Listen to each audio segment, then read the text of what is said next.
What's up? Welcome back to the PDGA channel. So excited for another episode this week. And this week we're talking about the mental side of disc golf. This side is super important, both for practice rounds and rated rounds. And if you've played with me at a tournament, you know I don't have this down. When things are not going well, I have a hard time holding it together. I can get really frustrated and it ends up affecting my later shots. So this is something I want to get better at. So this week I'm really diving into what people say is important for the mental side and how we can be able to implement these things into our game together so then we can get better at this.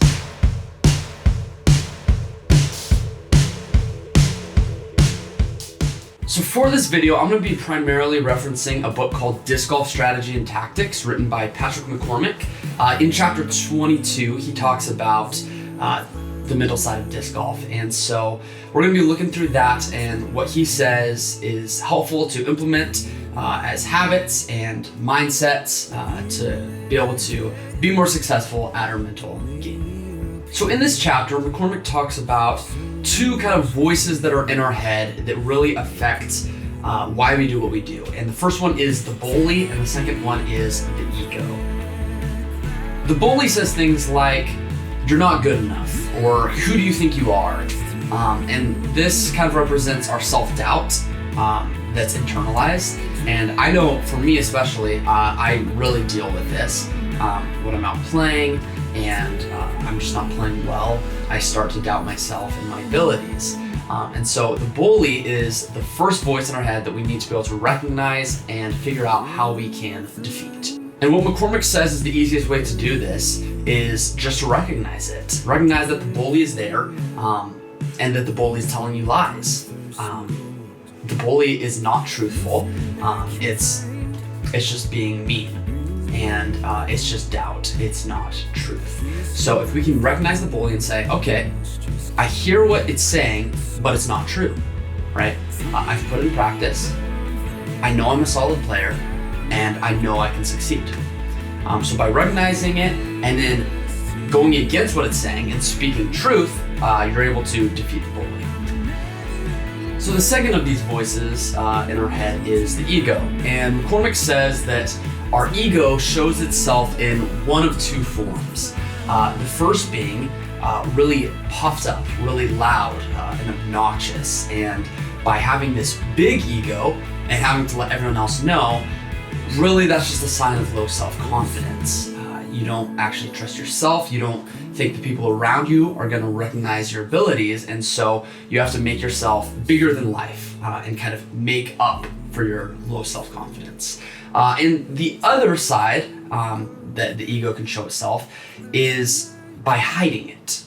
If you don't admit to your ego and you kind of just keep it away and not let anyone see it, that is another way where you can protect yourself because nobody can see the ego, so they can't question it. And so these two ways are two different ways that we try and protect ourselves.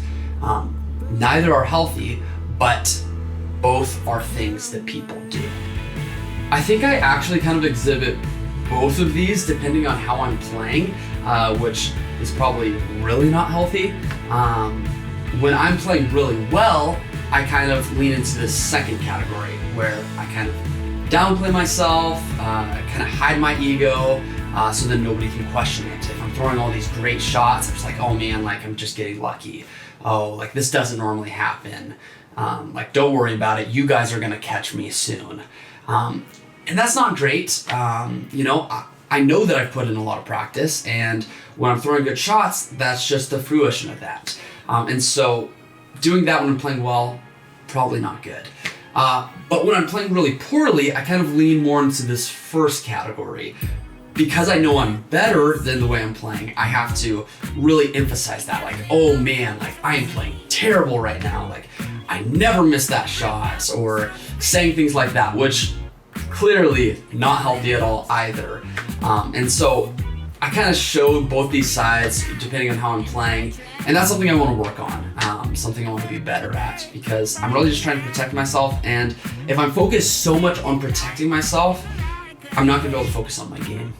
So McCormick says that we have to treat the ego just like we treat the bully, where we need to recognize it and speak truth against it. The ego is kind of this fine balance between having confidence but not being arrogant, and having confidence but not so little that you have shame. And what I think is really important to mention here that McCormick doesn't mention in this chapter is it's okay to be upset. Being upset just shows that you care about something. If you don't care and you throw a bad shot, then you're not going to be upset. You're just going to be like, okay, moving on. It's okay to be upset, but what we do with being upset is what's important. And so McCormick says, if you throw a bad shot, recognize it. Like, okay, that was a bad shot, but everyone throws bad shots. I mean, if you watch the Pro Tour, even these touring pros are throwing bad shots every once in a while, and that's okay. Everyone throws bad shots. I'm gonna move on to the next shot and make the most of that. So the next category that McCormick talks about that I wanna mention is shot amnesia. You've probably heard of this before, and just having a short-term memory on the course. But what I thought was really interesting is McCormick said, have a short-term memory not only for your bad shots, but for your good shots as well. And the reason behind this is when we throw a good shot and we're so focused on that, we start to think, okay, I'm playing amazing right now. I don't really need to think about it. I'm just gonna play. And this can create some problems. Oftentimes when we do this, we start to not focus on our form. We're not thinking as much about our lines, what our reference points are on the course, and then our shots start turning sour. And so if we want to have a consistent game where we're playing level, we need to have a short-term memory for both the good shots and the bad shots. Move on from what you just did and focus on the shot that you're doing right now. I'm going to combine a couple of sections that McCormick had in this chapter for this next one because I think they pair together really well. And that's the idea of I can and visualization.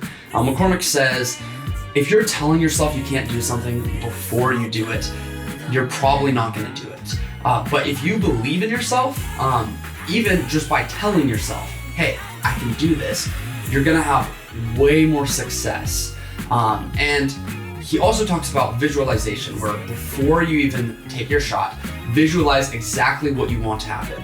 And I think this is kind of the same idea of I can, of just saying, okay, this is what I want the disc to do, and I know I can do it. And so if you visualize it beforehand, you're going to be way more focused on exactly what you need to do to make the disc fly like that. And if you visualize it and then say, I can do that, you're going to have way more success, you're going to have way more confidence, and you're going to be able to believe in yourself. The last section of McCormick's chapter on the mental side of disc golf that I want to highlight says adapt and overcome. And this is so important because we don't have perfect games. Chances are we're not going to shoot a perfect 18 down like Macbeth. But even if we do, that's not going to happen every time. Macbeth doesn't even do that. And so we're going to find ourselves off the fairway at times. We're going to find ourselves in a footing situation we don't like.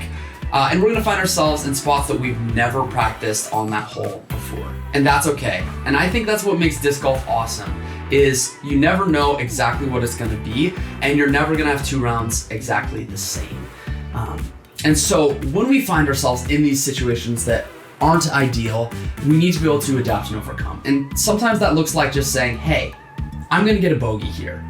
I'm just going to be smart. I'm going to pitch out. I'm going to get up to the basket and put it in, take my 4 and move on. Because if I try and get the 3, I'll probably end up getting a double or triple bogey. Sometimes that looks like, okay, I'm going to use these skills that I've learned from scrambling to be able to get up there and give myself a chance. But what's important here is not getting frustrated by being in a spot that you haven't been before. Sometimes I like to just tell myself, hey, this is fun. Like, I have to throw a very unique shot. I have to get creative with the line that I'm gonna throw here. And that's interesting. That's more fun than just throwing a stock hyzer shot every single time. You have to get creative and throw different lines. But by not getting frustrated and telling yourself, going back to that I can, and visualizing the shot, you're gonna be able to have way more success. With this idea of adapting and overcoming, McCormick also says that we should plan for this and practice it. When we're getting ready for our round, maybe for a tournament and you're doing practice putting, Don't practice just a wide open 15-foot putt every time. Sometimes you need to go behind a tree and straddle around, or you need to have some branches in your way. Go to a knee putt. And obviously you can't practice every situation you're gonna be in, but by planning to be in those tough situations, you're gonna feel more prepared. And when you get there, it's not gonna be as much of a shock. Thank you guys so much for watching this week's episode. I hope you guys learned something. I know I did by just going through this book and looking at these different ways that we can improve our mental game. If you guys have any other tips for how to improve your mental game, put them in the comments down below. I'd love to read them, try and implement them into my own game. And if you like this video, leave a like down below. If you haven't yet, please subscribe. We're posting videos every week and we'd love to have you along for the journey. Until next time.